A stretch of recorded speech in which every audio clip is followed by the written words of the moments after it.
मौजूदा दौर में हमें यहूदियों से छुटकारा कैसे हासिल करना चाहिए, उसके लिए एक ही शक्ल है कि हम अपने इस मुल्क में सही और कामिल इस्लामी निज़ाम कायम करें।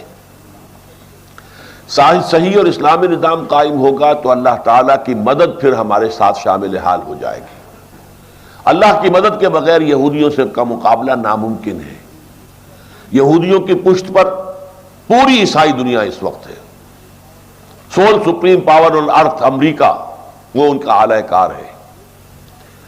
फिर उनके पास, आपको मालूम है, अमेरिका की ताकत छोड़े, जो उसके पास जो भी असलहा है, खुद इसके पास जो है, इसराइल के पास सैकड़ों जो है एटम बम मौजूद है। कौन मुकाबला कर सकता है आलम इस्लाम में से? अल्लाह की मदद आए तो होगा। अल्लाह की मदद के लिए लाजिम है कि आप पहले अपने यहां इस्लाम कायम करें तो अल्लाह की मदद आपके साथ होगी। ये सीधी सीधी स्ट्रैटेजी है, इसके बगैर कोई रास्ता नहीं।